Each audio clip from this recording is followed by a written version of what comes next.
এটা একটা ডিম, আর এখন এটা একহালি ডিম। এই একহালি ডিম আজকে হলুদিয়া পাখিদের খাইয়ে দিয়েছে বিশ্ব চ্যাম্পিয়ন আর্জেন্টিনারা। হলুদিয়া পাখিরা শুধু ফেসবুকে লাফালাফি করতে পারে, কিন্তু মাঠের পারফরমেন্স তাদের একদম শূন্য।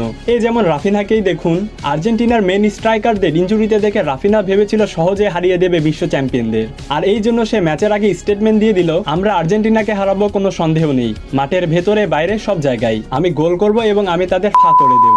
একজন প্রফেশনাল ফুটবলার যখন এমন কথা বলে তখন একটা ছাপড়ি এবং তার ভেতরে কোনো ডিফারেন্স থাকে না। কিন্তু ভাইজান অন্যদের ফা করতে গিয়ে নিজে ফা হয়ে গেলেন। ম্যাচ জিতা তো দূরের কথা, সে তো একটা গোল পর্যন্ত করতে পারেনি। এখন ম্যাচ হারার পরে ব্রাজিলের ফ্যানরা বলছে আমাদের নেইমার ছিল না তাই আমরা হেরে গেছি। এই হলুদিয়া পাখিরা হলো এক প্রকার পায়েসখোর সাপোর্টার। এর এক এক সময় এক এক কথা বলে। নেইমার ছাড়া ম্যাচ জিতলে বলে আমাদের সব প্লেয়াররাই সেরা, আমাদের নেইমারকে লাগবে না। আর নেইমার ছাড়া যখন তারা ম্যাচ হারে তখন তারা বলে আমাদের তো নেইমার নেই তাই আমরা ম্যাচ হেরে গেছি। তবে আমাদের আর্জেন্টিনার হিসাব আলাদা। আমাদের Lionel Messi, Paulo Dybala, Lautaro Martinez এই তিনজন স্টার ইনজুরিতে, কিন্তু এরা ইনজুরিতে থাকলেই বা কি আসে যায়। এই টিমের 11 জনের ভিতরে 11 জনই স্টার।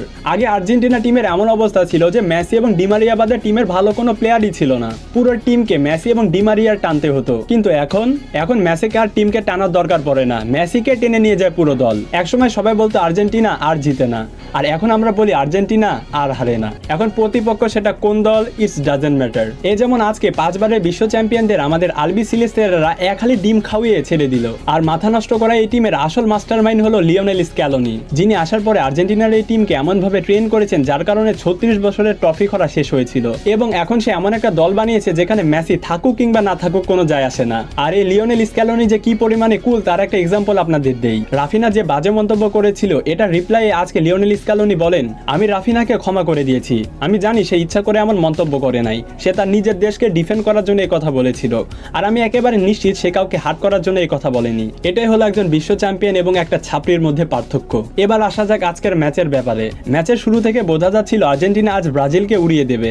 মাত্র 4 মিনিটেই গোল। জুলিয়ান আলভারেজ ব্রাজিলের ডিফেন্সকে ফাঁকি দিয়ে দারুণ এক ফিনিশিং দেয়। তখন থেকে বোঝা যাচ্ছিল ব্রাজিলের আজকে আর রক্ষা নেই। আর জুলিয়ান আলভারেজ হলো এক প্রকার চিট কোড এবং সে হলো বিগ ম্যাচের প্লেয়ার। ক্লাব হোক বা জাতীয় দল, প্রতিটি জায়গায় একটানা পারফর্ম সে করেই যাচ্ছে। এরপরে 12 মিনিটের দ্বিতীয় গোল।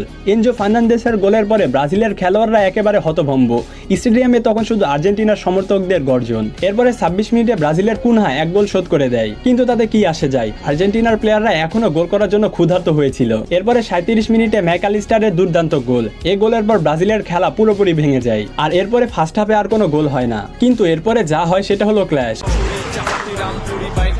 মানে সুপার ক্লাসিকও হবে আর ক্ল্যাশ হবে না এমনটা তো ভাবাই যায় না। এরপরে ফার্স্ট হাফ শেষ হয়ে যায়, দেন শুরু হয় সেকেন্ড হাফ। সেকেন্ড হাফেও আর্জেন্টিনা সেই লেভেলের অ্যাটাকিং মুডে খেলতে থাকে। 71 মিনিটে জিওভানি সিমিওনে গোল করে ব্রাজিলকে কফিনে ঢুকিয়ে দেয়। আর ভাই গোলটা যা ছিল না পুরাই রকেট। যে ছেলেটা আর্জেন্টিনার কিংবদন্তি ডিয়েগো সিমিওনের ছেলে, যে বাবার সম্মান রক্ষা করলো ব্রাজিলের বিপক্ষে গোল করে।